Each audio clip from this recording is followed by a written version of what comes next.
Hey everybody, it's Rajesh here. Intane here. Welcome to our podcast, Baskets of Knowledge, Chats with a Difference. In our podcast, we invite guests from around the country and around the world to talk about how they got to where they're at the moment.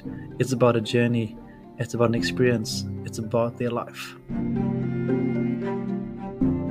Hello, everybody. Welcome to another episode of Baskets of Knowledge.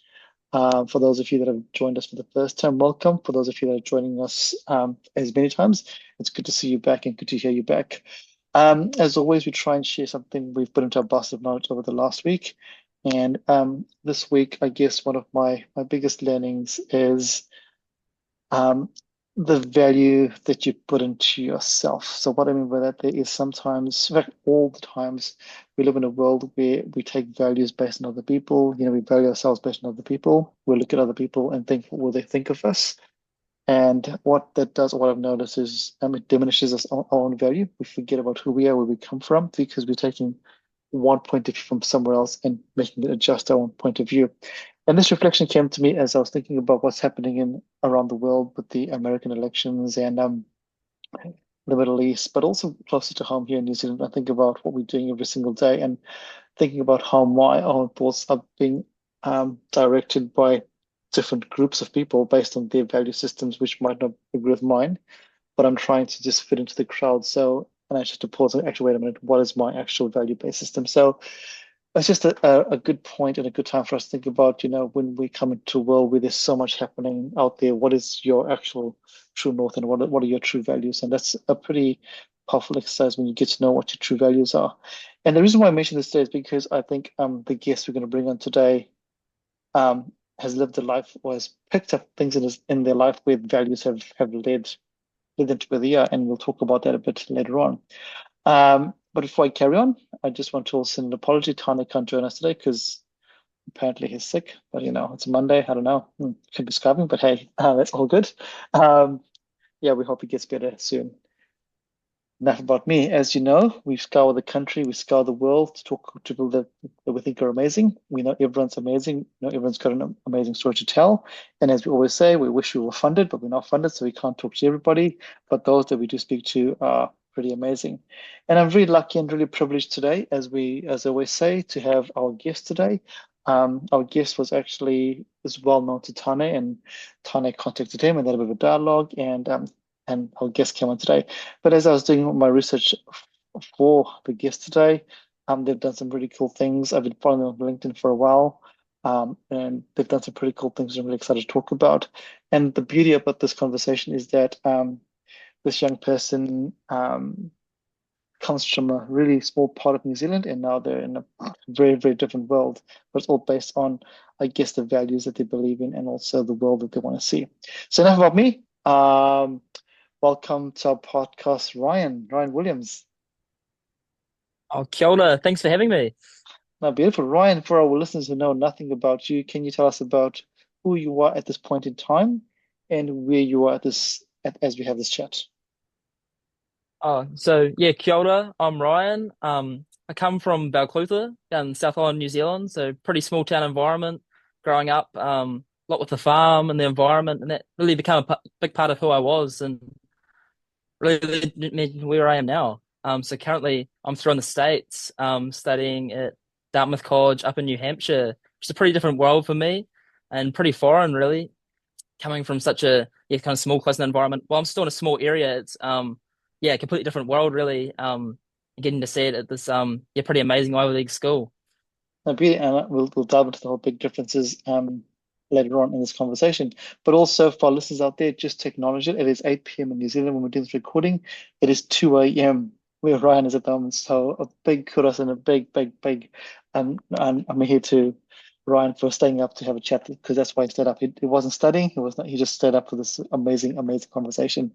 Ryan, beautiful. Let's talk about where you start from. So growing up in rural New Zealand, Balclutha, and as you said, I'm being on a farm. Obviously, that is the world that you knew. And what is that like for you as a young person growing up in rural New Zealand in South Otago? Yeah, so I think for me, it kind of informed a lot of my value systems and really how I see the world, because you're working a lot with, the whenua and the land, and that really informs who you are. So a big part of growing up is, yeah, going out on the farm, whether it means you're telling lambs or herding cattle or going out to the river with mates and going for a swim or yeah, the whole way you grow up is just really informed by your area really, which would be quite different to say if I was growing up in the city and I was used to, I don't know, going around doing stuff in town. Yeah, I think you become more in touch with nature and that for me really informed where I wanted to go and what I want to do. Yeah, I think one of the that's really beautiful because you, as you said, you grew up with nature around you. This is basically part of you. You are part of the Whenua. This is your jam. And one of the cool things you've been involved in over the last few years is working with the Science Forum in London. And let's talk about that there. What is that? What got you into that space there, and what got you into the research project that you were doing about wetlands and sustainable agriculture? Yeah, so this was a process that really shows that things can start pretty small and then kind of go pretty far. So for me, this whole project started when I was really young.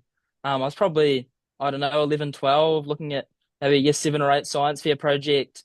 Um, I just thought about water quality because I saw in my area that local waterways had gone from being this place where you could go and have a swim, and they started to get more degraded and degraded over time with things like the use of fertilizers in farming, um, industrialization, and you kind of see that, the impacts it has in the environment and the our and our waterways. So seeing that, I was thinking, okay, so what can we do? So I started trying to test out different methods. So started off pretty simple. You can only do so much in a year 8 science fair project. So I started off looking at like I don't know, kelp and elodie and different things and putting them in water troughs and seeing what they do, testing with just little sample kits. And eventually over time I started working with different researchers and started to build the project up. So ended up looking at wetlands, swamps and marshlands and a couple of farms locally, kind of testing that over quite a sustained long period of time, using spectrophotometry up at like CML labs in Dunedin and out in Tomahawk Lagoon. I was really lucky to meet people who could kind of help facilitate this as well and extend this further. And then I guess eventually started to build that research up over time, over 3, 4 years or so. Eventually led to me to going through to London, where I was able to present some of my research through the International Science Forum. And that really was a pretty big stepping stone because I was coming from, I know, the small little close-knit community, getting to see this whole big array of people from all over the world, really, who are also passionate about different unique parts of science and got these great niche interests that they've kind of extended to such a great deal. Yeah, it was pretty incredible. And it's kind of what led me to where I am now as well, just seeing that and seeing the opportunity overseas and how you can kind of extend these different ideas further. Oh, that's really beautiful. And I'd love to just touch base on what you just said this was a science project in a year 7 or year 8. And what made you just carry on? You could have just been like, I've done my science project in year 7 or year 8. Any other young person, I guess, as a 11-year-old, will be like, right, cool, I'm off to play rugby, I'm gonna play footy, this is it. See you later. What is it that kept you going? Because it is like you said, it's sustained over a long time. What is your why? I think for me, obviously I've got some baseline passion there that I was passionate about, the environment and our waterways. But I think initially I wasn't getting the results I wanted either. I was started off and I doing my science project and I was getting these inconclusive results and I wasn't kind of seeing I'd do all this work and it wasn't coming to much. And I was like, I know I'd try out different things. And I started getting really passionate about trying to find those solutions. And sometimes it doesn't come easily. You have to try 2, 3, 4 different things until you finally get something that's actually going somewhere. So I think that whole process of trial and error and that idea that, sometimes you will make mistakes initially and you'll find data and you might spend a lot of time on something and it won't come to much prevail. But over time, if you keep, working at things and really trying to build that up, you eventually will come to something that's, yeah, I don't know, can have some impact. That's really beautiful. And I guess along the way, as you said before, you had some people that you were able to contact. But in your community, who was your driver there? Who kept you going? Because again, it's so easy to go, oh, Ryan, what are you up to? Just stop there and just go do something else. There would have been some people, I'm guessing, that would have driven you apart from your own drive. Um, yeah, in my community, specifically like in my town and there, I think my chemistry teacher was a big motivator. Um, she really helped support me and kind of facilitate that growth as well. Just another person to keep you accountable too. Because yeah, you're still a young person, you still want to hang out with mates or go around and do different things, but it's trying to think about balancing everything as well and seeing these things through because I was really enjoying it and it was I think that's what helps as well. If you're really passionate about what you're doing and you're enjoying what you're doing, it's not feeling like you're doing work. So yes, on paper I was going and doing and sitting water drop down as I was testing, I don't know, for 10 hours on end or whatever it was. But for me, I really enjoyed that, whether that was, I don't know, talking to the different researchers and learning about what they've done, or trying to see some impact in what I'm doing and thinking if that could actually mean something. To me, that was really valuable. And yeah, I know I was thinking I was gaining something, which is cool. That's beautiful. Like you said, you had someone that kept you accountable, someone that was passionate, someone that was like, all right, go, hey, still be a young person, enjoy life. But hey, that passion, let's keep that going. And I guess, how did you end up getting to London then? You're doing this stuff here in rural New Zealand. How did you end up in London? So I think it's kind of just a slow process over time. So initially, I started like presenting my research at I don't know, local science fairs, that sort of thing, and it starts to gain a bit of traction. You do pretty well there. And then I think something that kind of changed a bit as well. I went through to the National Science Forum up in Auckland with Rotary. I guess over there they started promoting it a little bit and talking about kind of those things. I guess you kind of get into an environment as well. Well, it's on the international scale. You're still seeing people from across the country who have got the same passions. You're meeting like-minded people, and you're seeing really the impact that it can have. Because it's going to be quite different to coming from my small little town versus the whole country, and then yet again even bigger in London. So kind of seeing that on a national scale and kind of becoming aware that these opportunities are available, led me to apply, and then ended up being successful, which was really cool. No, beauty. And I guess, and that's really awesome to hear that because, as you said before, even though it was just a national scale, in New Zealand, you get to meet from all around, the Northland versus Southland, the two very, very different communities, and they have very different thing challenges that they're facing, but at the end of the day, it is a passion that they're navigating. And what is that like for you as you're doing that there? Because then along the way there, as a young person, you also decided that, hey, youth council or something you want to get involved in, what is your drive for that? Because that again, that's another layer of taking part in your community. Yeah, so youth council was something that happened, I think it was probably on the earlier side of high school. I guess it's just another thing. If you can find ideas that you're really passionate about, then you can start to think about that further. So for me, I don't know, I just heard about it through school. Um, as somewhere that can kind of take things a bit further. We can try and, spread the youth voice in the area and really see what, rangatahi locally can really do. So I just think it's another way that I can kind of do that. And I know expand your leadership skills and that sort of thing as well. So I don't know, I feel like having a growth mindset helps as well. Just from, I don't know, a pretty young age, I always was pretty curious and always wanted to try and, see different avenues. So I think just trying to keep that mindset as I was going through different things led me to going into the youth council and then eventually be able to chair that was which was really cool and looking at different initiatives and seeing if they can have some impact locally. Because obviously a lot of different issues that are going on within your community and you can actually think about okay they're there but not just taking it at a baseline level that they're existing okay is what it is but actually how can I make a difference there and actually try and do something about that and being proactive. That's something that I'm really passionate about is actually yeah I don't know if no one else is making change well can you try and be someone that is and yeah I I think love just that. taking that mindset's really cool. I love that. And at the moment, is the youth council still being funded? In some places, the youth councils are getting shut down across the country. What's happening in your space? Yeah, in my community that down in Clutha, it's definitely still being funded and going. Right? Seems to be growing at the moment, which is really cool. And just seeing, more people getting involved and really seeing that community because it does create a community of different people. Because although it's only six different schools and some workplace representatives, it's still another group of people that you haven't met before, and you're actually able to, try and see something. I think it's that same idea of finding people who are like-minded. I think when you can get people together who have all got these same different passions that they really want to make change about, you can actually see some tangible difference because you've got a group of people that are really trying to work towards something, and it's that I don't know it's the idea of the numbers that you can actually try and make more impact than you could by yourself as well.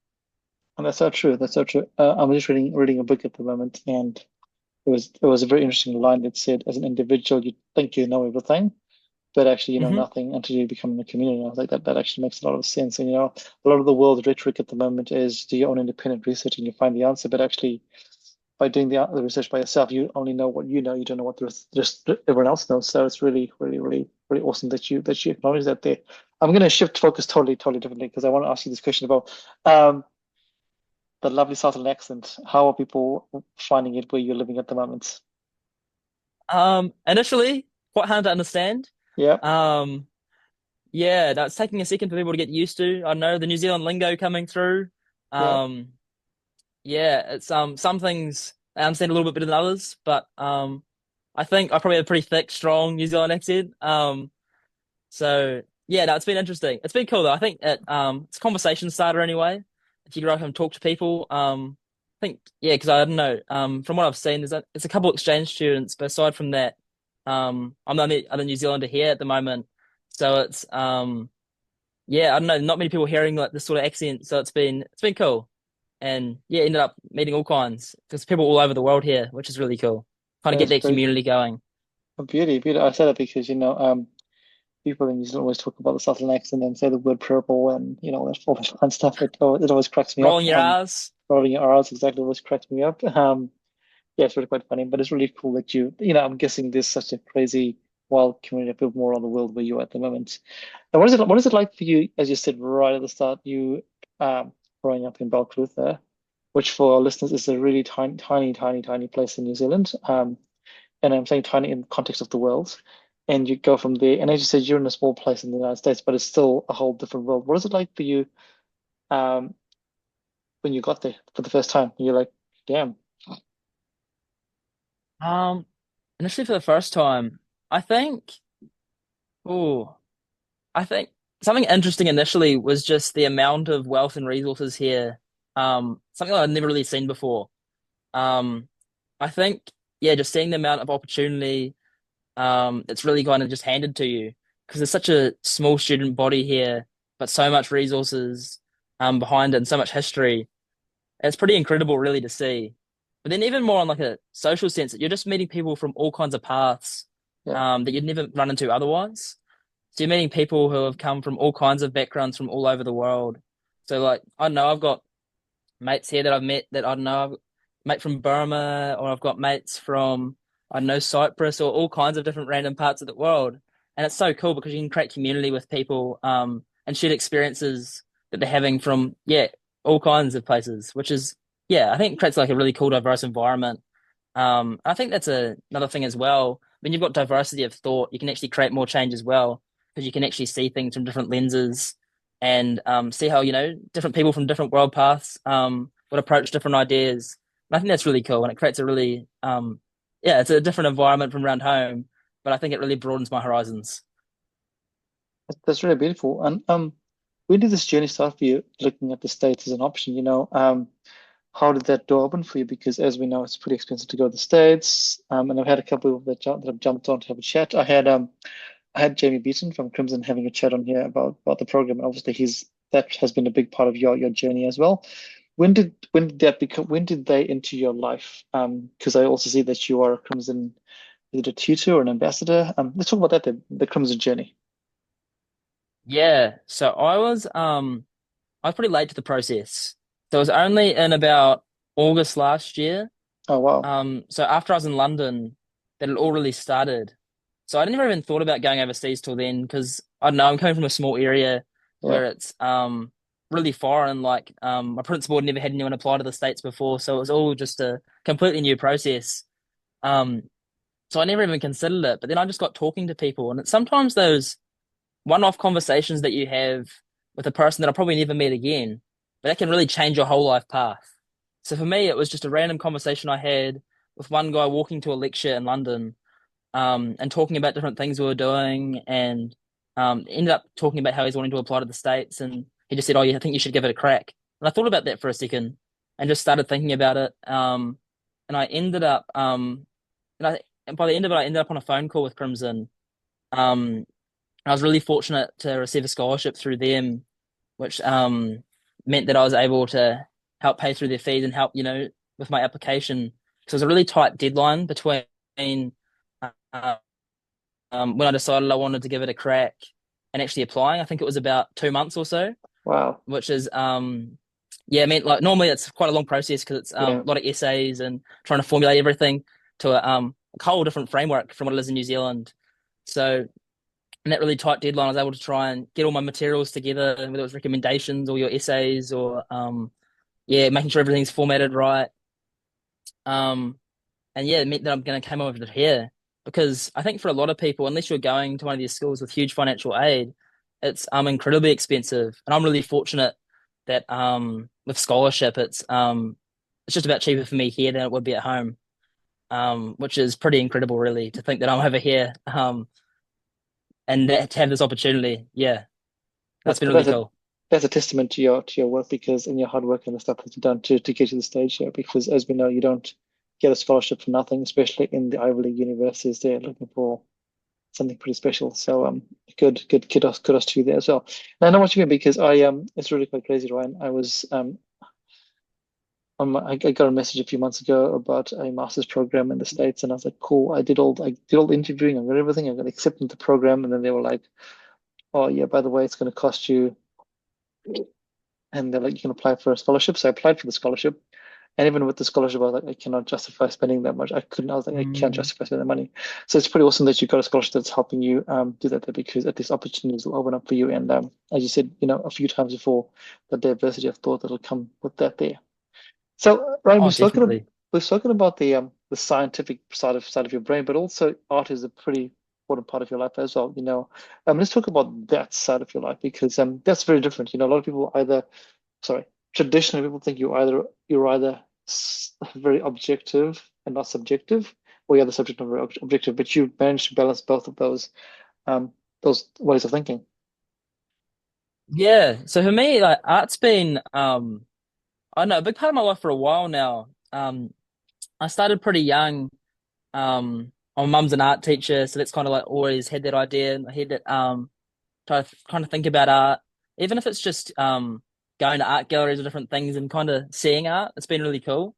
I mean, I think initially it turned me off for a long time. I thought, right, my mum's into art and art teaching. Okay, I'll stay away from this for a while. But eventually, I was like, oh yeah, I suppose I like this too. Um, and then I really started, yeah, especially in high school, started really getting into painting and really kind of how you can use that for communication as well.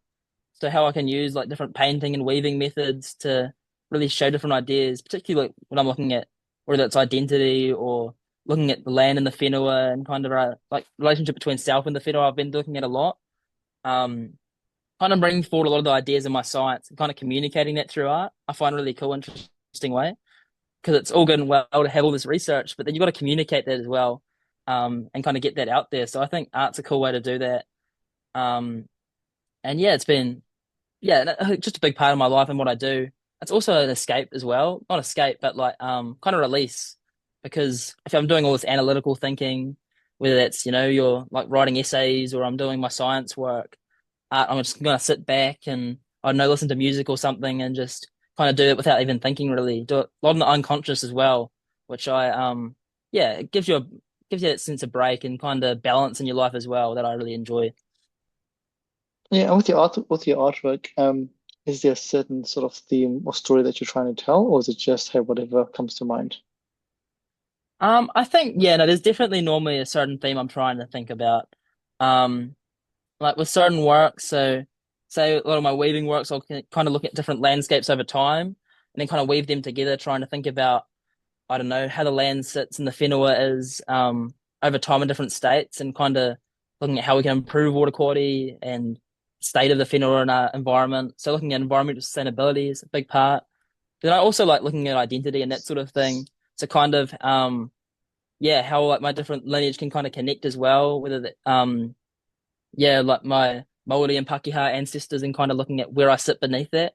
And kind of that, yeah, frame of where you sit because it can be hard because like as someone who um doesn't look very like visually, yeah, being very pale skin, like it's yeah, it's trying to kind of sit there, where do I fit as well. So looking at that ideas as well as through art, I find really cool because it's sometimes the ideas that are really hard to speak about, I find it a lot easier if I can do it through the mode of whether it's painting or printmaking or weaving. It kind of allows me to connect without having to visually talk about that. And I find that a really cool mode to do that. That's really beautiful, and I love that because, as you said before, sometimes words are hard to come by, but art transcends words. You know, your art, what you say versus what you see or what you create is very, very different. It's really beautiful that you can do that there. And I also love how you touched on the fact that, you don't visually look like if you are Maori. And how has that been for you? Because, if someone saw you just casually walking past and, Hmm. you've used some beautiful te reo in today's conversation. How have you navigated that there? Because I asked this question for a lot of people that come onto the podcast, who look pale skinned and are really strong with their Māori identity, but the world doesn't see them at that. What is it like for you as you're, and also I'm also going to um, bracket this conversation by saying that the world has changed a little bit as well, and a lot of young people have changed with Hmm. the world compared to what it was, say, maybe 5 or 6 years ago. So it might be a very different experience for you. Might, I don't know. Yeah, I think yeah, it's hard. It's 'cause it's an evolving journey as well. I think over time I found it a lot easier to connect. But it's been and actually it was quite hard because I'm coming from an environment where it's yeah, it's pretty hard to be seen as Māori. Um so you're kind of grappling with that as yeah, it's been difficult, definitely. But I think through like art and science and different ways I can really connect back and really like whether it means in science using mataranga as well and like incorporating those principles and that kaupapa, or it means within my art, like looking at different ideas, where it's looking at kaitiakitanga and that relationship with the whenua, and incorporating like the likes of whakatauki through my writing or different things. It all kind of allows me to connect back and think about those cultural connections as well. And I think it's been really interesting coming here, sort of Dartmouth, because it's a school that has like a really huge indigenous population here within the school. Like compared to most of the other Ivies, which may have, I don't know, 10, 15 indigenous students there, there's 300 here at Dartmouth, Oh, which is wow. pretty incredible, really. So there's a huge community of us here, and it really forms like a nice home that you can have. So no matter where you are, you've always got the community to fall back to, which has been, yeah, it's been really cool coming here and seeing that. And I just about found it the easiest to ever you kind of accept that here, which is really interesting because I'm so far from home. But because I've had this community here, which has been really incredible, yeah, it's been amazing. Yeah, sometimes you have to get, sometimes I find the world is you've got to get away from your home environment to actually feel more homely, which is so weird, Yeah, right? It's so weird. And how big is Dartmouth? Just out of interest, how many because students? Dartmouth's about, I think it's about 4,000 students. Oh, wow, so it's like a big high school.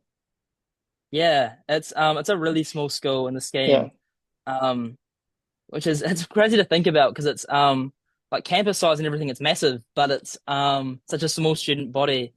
And that's yeah, where it's really cool because they've got so much faculty and staff available to you. It means your class sizes are really small as well. So, for instance, like one of my classes is about 10 students at the moment. Got another one which is wow. about 25. So you can get really close to your professors, which has been really cool. And just getting to know them on like quite a personal basis, which is something that you probably couldn't get say if I was at a massive intro class of like 800,000 students back home. Yeah. It's crazy because that's the first year. I mean, you're a first year student, so getting a class of 25 people or 10 people is pretty unheard of in most places around the world as a first year student. So that's pretty beautiful. And how have you found the difference in, oh, I guess this is a hard question to answer, and the difference in the education system? I guess you wouldn't know it's hard for you to answer the question, but I guess in terms of what you would have heard your peers that are at University of New Zealand versus what you are experiencing in Dartmouth. Yeah, so I think it's interesting the whole format because it's quite different over here. Since they call it like a liberal arts curriculum, so you're really doing stuff all over the show. So I'll take classes in all kinds of departments, especially initially in your first year, before you even decide on your major. So I don't even decide what I'm majoring in till I think it's the end of next year that I've got to decide. So I've got all this time to really explore all the different options, which is pretty unheard of back home where you It's say amazing. I'm Yeah, stuck to a BCom yeah. or I'm doing medicine or engineering.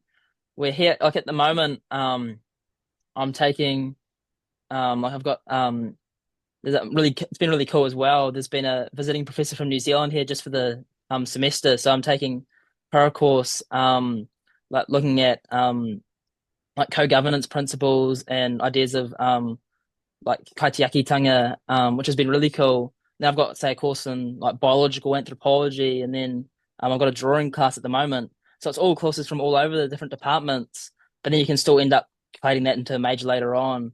You can really have that chance to explore, which I found really cool. So I'll probably end up in quite a, I don't know, probably science path along with some policy type stuff. Um, I can still explore different options and explore different art and different courses that are really interest to me, which I find really cool. Because I'm someone who I've got quite a few different interests, so trying to Yeah. decide what I want to do is pretty hard. Um, so having that time as well has been really cool, and it's been definitely one of the advantages of coming over here. I love the way of thinking because, as you know, I've worked in education for a very long time. And I think, unfortunately, what happens in New Zealand and a lot of countries is people get pigeonholed very, very quickly. You like Hmm. science, therefore you should do engineering, become a doctor. You like arts, therefore you should do blah, blah, blah. It's very just so generic. And I really like the idea in North American universities and I guess a lot of British universities where you can actually just your first year or your first 18 months, you're just trying things out because you don't know what you don't know. If you think about, if you think about yourself, Ryan, at school, the stuff you did at high school, and you go, if I just did what I did at high school and I came to university, you'd be having your limits, your options were so limited in what you could do. Whereas it's pretty awesome that you can try and dabble in lots of different things and then find your true passion because university and school are totally different. For sure. Controversial question now, because why not? It's basically today's Monday. In 2 days' time, it's going to be the U.S. elections. What is it like for you living in this in the United States as this is happening? And I'm not talking about which camp you support, but what is it? What is the energy like? Compared to what it's like here in New Zealand, where elections come and go, and everyone just the day just carries on. But from the rhetoric that you see in the media, which I sometimes I don't believe the media, but someone that's living in there, what is it like for you in that experiencing it? Um, I think, yeah, the media definitely might reign slightly true on this one. It's a very different environment to elections around home. So it was pretty crazy because I sat they have a whole big watch party for the debates and that sort of thing. And it's huge the crowds that get round and it gets really heated and everyone's yeah, you see people are getting pretty decisive with things. So it's yeah, it's definitely a big thing around campus at the moment. It's been interesting because we've had a lot of big political figures come through the school. So we had a couple of days ago like former Vice President Mike Pence was at the school. Um, see there's huge crowds of people either side going, yeah, you see, I don't know. It's quite a different environment to see. Um, it's quite a politically active campus as well, with a lot of really passionate students. So it's yeah, it's a big hot topic at the moment. Um, I don't know a huge amount into US politics, so I'm just kind of sitting back from afar and watching and observing what's going on. But it's been interesting to see, and it's an interesting time to be in the States because yeah, first time round here, and it's massive thing going around, and it's you're so foreign to what it's like around home because it's almost like it's kind of like a media and entertainment to a way, which is really interesting to see. Because around home, it's kind of like a I know it's it's just elections coming, have a look at what the policy's happening, and that's kind of is what it is. Well, Yeah. around here, it's this big whole media ordeal. It's this big yeah kind of franchisey thing that's coming around with yeah, you'll see things that flicking around on your phone all the time, or it's coming through and quite like yeah, it almost seems like it's trying to be an entertainment form, which is really weird. And yeah, it's interesting to see. Yeah, and I guess as you said before, you're total neutral. This is not the world you live in, so you can give a really objective view of the way you're looking at it. And because some people get so fired up about whatever party they believe in, that's cool, whatever, it's up to them. But as a neutral, it's just probably interesting for you to watch both sides just react the way they are, and especially as you said, on a campus where you have both voices of young people that are supporting whatever they want to support. It must be Yeah. great for you to just go, this is so interesting. Yeah, no, I'm definitely happy. I'm just watching it and seeing what's going on and trying to yeah getting it all involved. Like it's great to watch and see, but it's yeah it's hectic. Yeah, I can imagine. And do you feel homesick? Do you feel is there stuff that you miss? Um, in terms of when I say homesick, I mean, is there some, I just miss listening, hearing someone else rolling the R's, or I miss a good pie, or just those things which you don't get in the States. Yeah, I think food's probably a big one. Yeah, Um, seem to put a lot of sugar into everything in the food here. Yeah, It's all quite artificial and processed. yeah, Um, I don't know, just some simple, fresh meat and veg. Sounds good to me. yeah, Um, without, everything else, all the preservatives that are in it over here. yeah, Um, but I think, yeah, it's kind of because the pace is so quick here. Because they have shortened terms, so we yeah, have three rather than having, so they'll have like your rather than like 15-week semester, they'll pack it down into 9 weeks here. So it's just all go, go, go. So you just about don't get much time to think. Back, like, I don't know, I haven't opened like Netflix or anything like that since I've been here. It's all just been all on go. Um, so yeah, it's been hard. I haven't even had much time to think. Um, which it's is it's been good, but yeah, it's full on. it's really funny. Some another person that went to the States, through Crimson, her name Sophie Pye, said the exact same thing. She went to Princeton and she goes, "There's just no time to do. There's no time to just chill. Everyone is just in a high flight. Everyone's just on the grind and just producing this material that's just next level all the time. And they grind in a positive way, not in a negative way, but everyone's just like, Oh, definitely. yeah, yeah. Oh, great. And if we turn back to your association with Crimson, you were an ambassador. What does that actually mean? What is it for you? Yeah. So for me, I guess that was part of the program I was on really. So I because they kind of helped me out through that period there. And then I started over the start of last year. Oh no, this year. I'm sorry, I'm getting mixed up there. Um, I did some presentations throughout the country. It was really cool. So I went on tour with a foreign missions officer from Dartmouth, talking to students across New Zealand. So I think we ended up in 5 cities presenting to people, which was really cool. And you can kind of engage with students and kind of see their kind of joy, like looking at the process and seeing that it is possible. So I think that's a Yeah, big thing too. Um, there's plenty of capable students out there in New Zealand, but it's just knowing that these opportunities are available to you and that you can actually do them and it's worth giving a crack and it's not just completely impossible for you. yeah, It's not going to be easy and you do have to work hard, but it definitely is a possibility and it's a pretty incredible opportunity you can kind of pursue. So trying to expose that to other students, I found really enjoyable. It's been really cool. And I mean, yeah, tripping around the country as well. I mean, I can't complain there. It was, yeah, no, no, really good.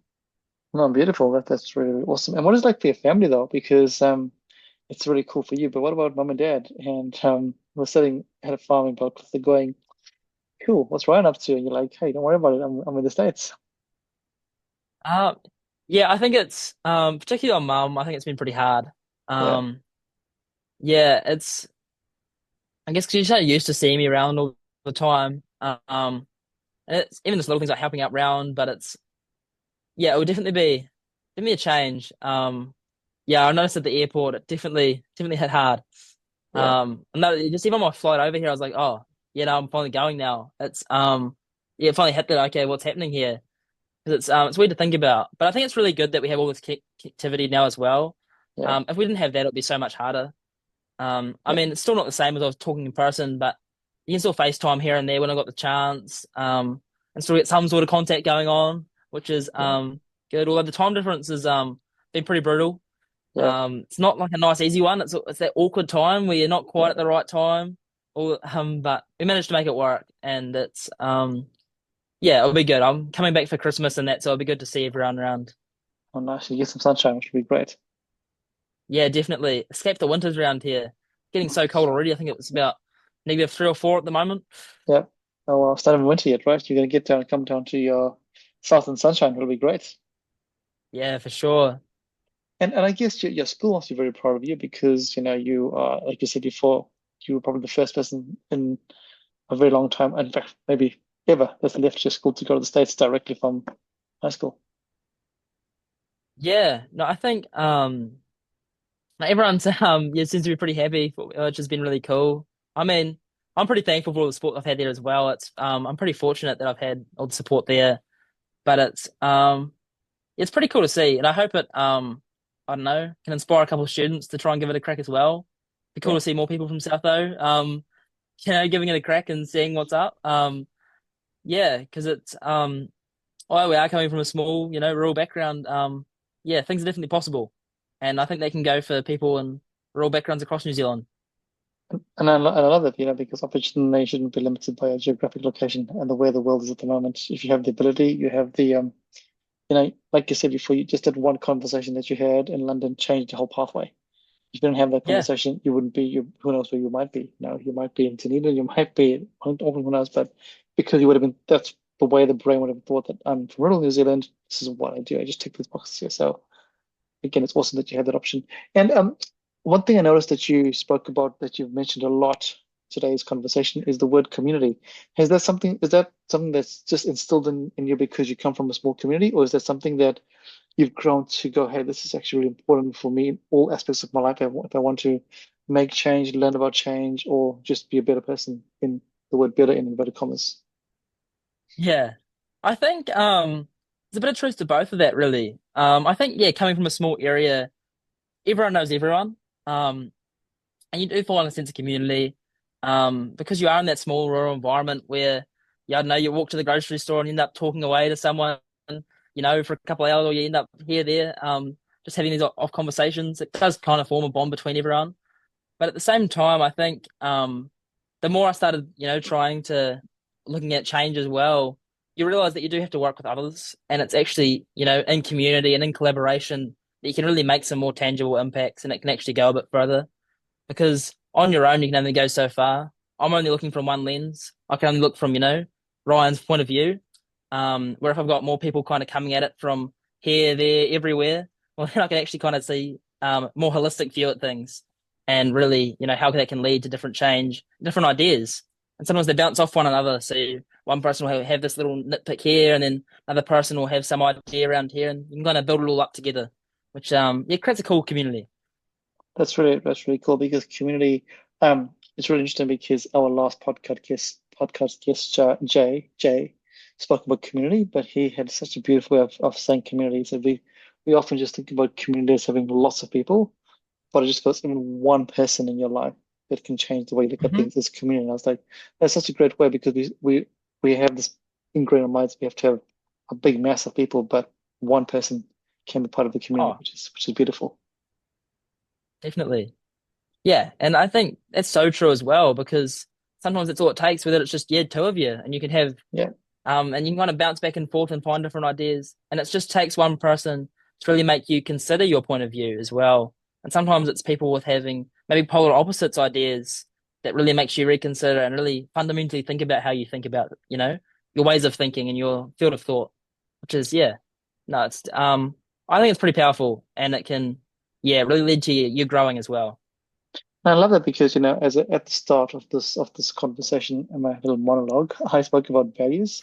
And it's really quite clear that, that community is one of the big values that you bring across, but also the fact that, hey, one of the values that you mentioned there is what can you give back to the earth? What can you provide while you're here? So it's really beautiful that, it's a values driven um thing that you're on at the moment. And that's obviously going to change. No one here is perfect. Everyone will make mistakes along the way, and that's how you learn. As you said, you learn and do some pretty cool things, and also not so cool things, and that's life, right? This is the way we do things. Yeah. Talking about crazy cool things. What are some of the craziest things you've seen over in the States that make you go, did I see that or did I hear that? Ooh, crazy things I've seen in the States. I think the biggest like shock I got just about was when I flew into JFK, and I just walked at the airport, and it was, I don't know, 7 or 8 o'clock at night, and I just saw the craziest stampede of people going everywhere, cars honking at everyone. You'd have people throwing off slurs at each other. It was, I don't know, something you wouldn't see much around home, because it's everyone's in this quiet, and it's quite chill and relaxed environment back in, back home in New Zealand. No one's too uptight about things. But even like the TSA guards, I know I'd try and have a conversation, but that got soon shut down. Nope. Hey, how you going? Doesn't go down too well there. Um, Yeah, yeah, so I think just that whole environment that no one's too far to have a conversation from in New Zealand. Don't really see that here. They want you to kind of see you in your place, which yeah, is quite different.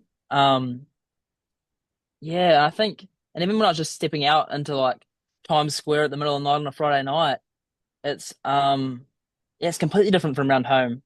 And you're not going to see so much. I don't know, you see all kinds of random things going on, and there's so much, lights everywhere, and it's all kind of bouncing back and all this visual media, um, which is pretty insane to see, and it's all this so much going on at once. Yeah, Um, so yeah, I don't know. I think I want to spend some more time down there, and see what goes on, especially on the art scene as well. It's pretty cool. totally, Just everything that's going on at once. But even totally. yeah, up here as well, it's um yeah, I think I don't know. Coming from a pretty small quaint background, it's the wealth's a big thing for me. It's been so different to see. Um yeah, it's insane. Just like how one school and one institution can have so many resources with so few students here. It's yeah, I'm baffled by some of the random programs and things they have. Like I don't know, they'll it was great. Like one of your professors got a program that you can take them out I don't know, to the flashiest restaurant in town for lunch, and they'll cover it all, which is pretty cool. Get a nice feed out of it, and get to know your professor better. So it's these random little initiatives here and there, which is I don't know, it's so foreign and so cool, but it's I've been enjoying it. Take use of it as well. Oh, beautiful. I mean, you're there. You might as well. I mean, if it's the norm, right? That's the norm in that part of the world. You go, right, cool. This is the norm. I'm going to embrace the norm. But again, I get this really, really powerful across the screen that you will not forget your roots. Yeah. So, but hey, but while you're there, you might as well enjoy and grow some other tentacles to your roots as you figure out the world in a different way. Oh, definitely. Yeah, beautiful. Ryan, I'm mindful it's almost 3 o'clock in the morning. We've been chatting for almost an hour. Um, and I'm sure there's so much in your world that we could share and talk about, but maybe we'll have to get you back on again another time. But what I'd love to ask you is our podcast is called Baskets of Knowledge. And every week we invite our guests to share a piece of knowledge to put into our baskets. Um, what piece of knowledge would you like to put into our basket? Yeah, I think no matter where you go, and whatever path you end up on, whether it's what you expect it to be or not, I think staying authentic to you who are, staying true to your roots, staying true to your community you come from, your people, your tupuna, your ancestors, and really just, yeah, being authentic to who you are, can never do you any wrong, and sticking to your truth. I think it's a really important thing, knowing your values and letting them lead you as it goes, but also take life as it comes.